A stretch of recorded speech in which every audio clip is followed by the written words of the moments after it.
রানীর বাচ্চা কানা, চুকে দেখতে পারস না আমার এত দামি ফোনটা দিলি তো ভেঙে? সরি আপু।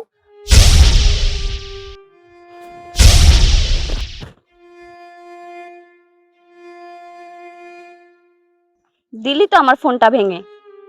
আপু কিছু মনে না করলে একটা প্রশ্ন করি? কি প্রশ্ন করবি? আপনার ওয়ালপেপারে যে ছেলেটার পিক, এ আপনার কি হয়? আমার বয়ফ্রেন্ড। তোমার মাথা ঠিক আছে? এটা তুমি কি বলতেছো? ও তো আমার হাজবেন্ড, তাহলে ও কি করে তোমার বয়ফ্রেন্ড হয়? আমার মাথা ঠিক আছে, তোর মাথা কি ঠিক আছে? ওর সাথে আমার বিয়ে হয়েছে 3 বছর হয়ে গেল, আর তুমি কিনা বলছো ও তোমার বয়ফ্রেন্ড? আরে ছবি দেখে বুঝে গেছস যে অনেক টাকা আছে, আর এখনই গল্প বানানো শুরু করে দিছস। না না আপু, বিশ্বাস করো, তোমার বুঝতে কোথাও ভুল হচ্ছে। আর তুমি এতটুকু চিন্তা করো, এই অবস্থায় কেউ কখনো মিথ্যা কথা বলবে? তোদের মতো মেয়েরা মিথ্যা বলে এগুলো কোনো ব্যাপার না। আপু এটা তুমি কি বলছো? আমি এই অবস্থায় তোমাকে মিথ্যা কথা বলবো? ওর সাথে আমার বিয়ে হয়েছে 3 বছর হয়ে গেল, আর তুমি কিনা বলছো ও তোমার বয়ফ্রেন্ড?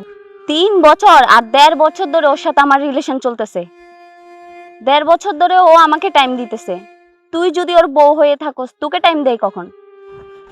ও তো আমাকে বলতো যে ওর অফিসের বিভিন্ন কাজের জন্য ওকে অফিসে থাকতে হয়, এই কারণে ও আমাকে একদমই সময় দিচ্ছিল না গত 1.5 বছর ধরে। কিন্তু ও যে এই কাজটা করবে আমি সেটা কখনো কল্পনাও করতে পারিনি।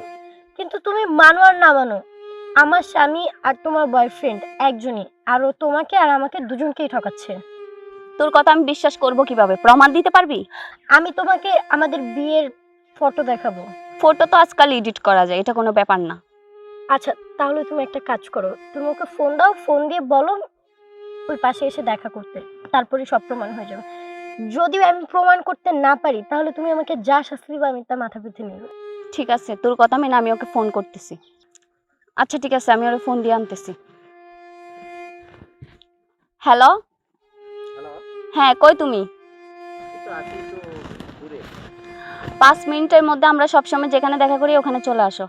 কেন কেন বাবু, কি হয়েছে? আমার একটা ফ্রেন্ডের সাথে দেখা করাবো। কার সাথে?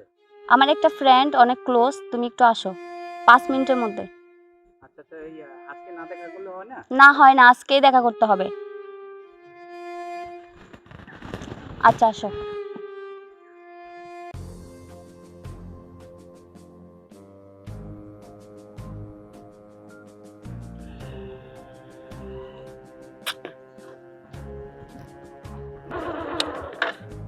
আসছো তুমি?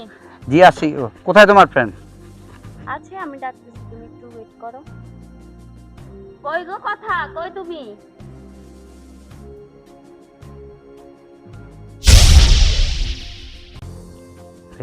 তুমি এখানে কেন? না, এদিক দিয়ে যাচ্ছিলাম তো। এই মেয়েটাকে? কই না তো, আমি তো চিনি না। তুমি একটা মেয়েকে চেনো না, অথচ তুমি এখানে দাঁড়িয়ে তার সাথে কথা বলছো। আচ্ছা তুমি আমার কথা না হয় একটাবার চিন্তা না করতে? তোমার সন্তান আমার গর্বে, তুমি অন্তত তার কথা তো চিন্তা করতে পারতে। তুমি কি করে এটা করতে পারলে?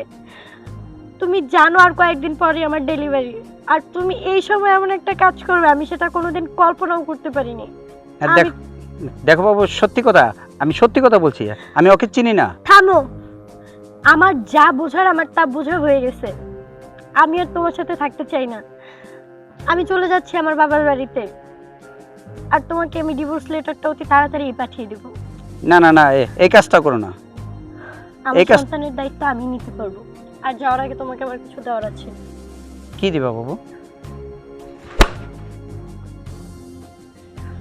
দেখো কথা শোনো শোনো। শোনো, ওরে ডাকলেও তো আর কোনোদিন আসবে না, আর তোমাকে আমারও কিছু দেওয়ার আছে।